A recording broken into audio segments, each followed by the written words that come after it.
Assalamualaikum warahmatullahi wabarakatuh. Pada pertemuan kali ini kita akan mempelajari hukum bacaan mad atau qashar dalam Al-Quran.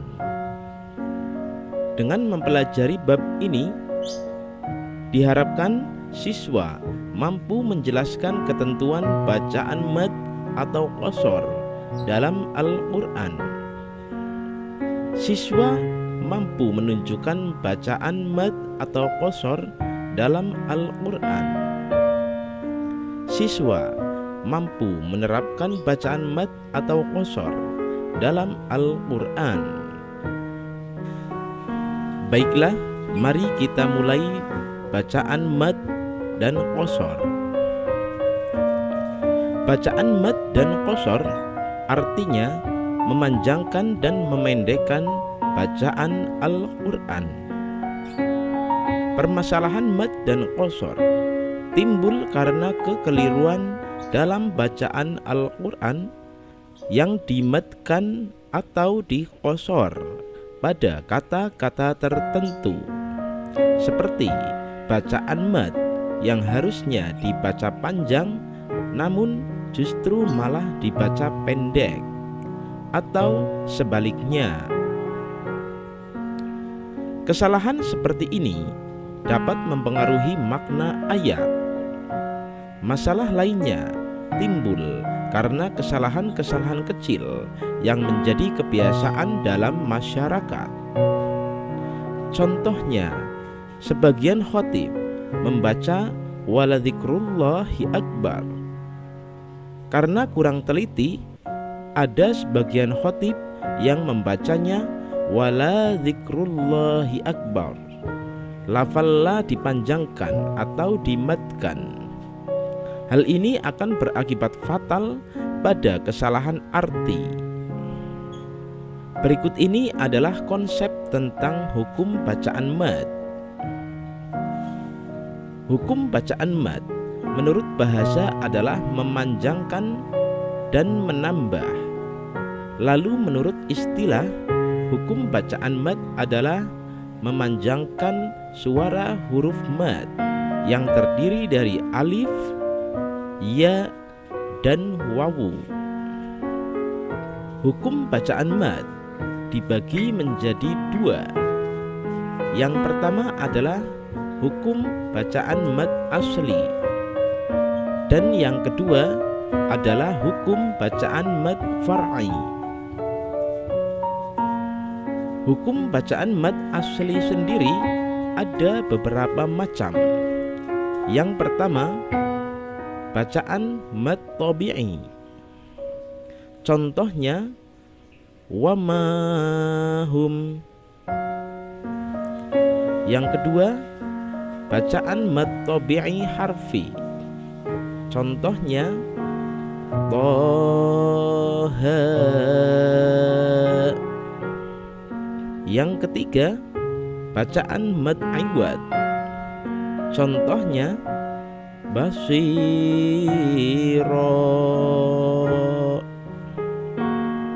Yang keempat adalah bacaan mad tamkin. Contohnya Hoyitum.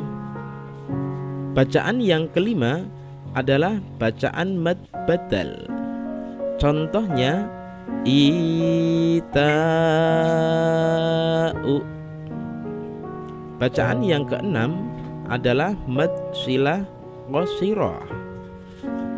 Contohnya innahu kana. Sedangkan pada hukum bacaan mad far'i, di sana terdiri dari yang pertama adalah bacaan mad wajib muttasil. Contohnya ulaika.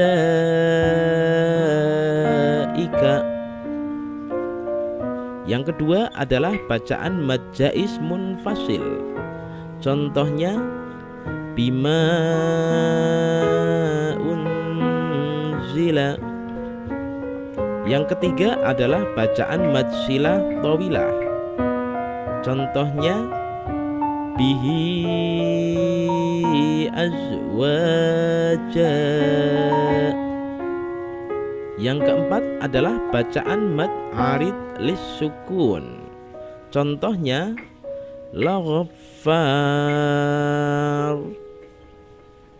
Contoh yang lain azim. Bacaan mad far'i yang kelima adalah bacaan mad layyin. Contohnya was-soif. Atau contoh yang lain min khauf. Bacaan mad yang keenam adalah mad lazim mukhaffaf kilmi. Contohnya al-ana. Bacaan mad far'i yang ketujuh adalah mad lazim musaqqal qilmi. Contohnya wala tahadduna. Bacaan yang kedelapan adalah bacaan mad lazim mukhaffaf harfi. Contohnya ha mim. Bacaan mad far'i yang kesembilan adalah mad lazim musaqqal harfi. Contohnya alif lam mim. Dan yang ke-10 adalah bacaan mad farqi. Contohnya Allah.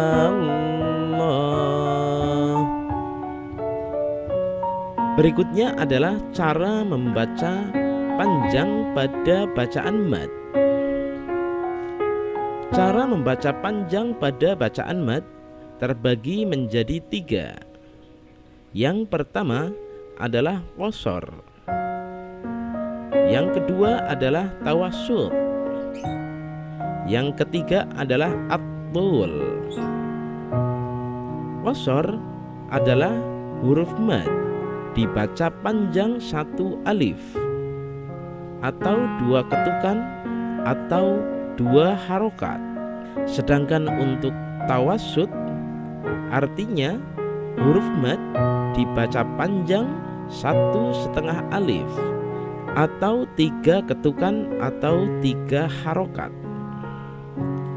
Dan cara membaca panjang mad yang ketiga adalah at-tul, yaitu huruf mad dibaca panjang 2,5 alif atau 5 ketukan atau 5 harokat atau 3 alif. Berikutnya adalah bacaan qasar.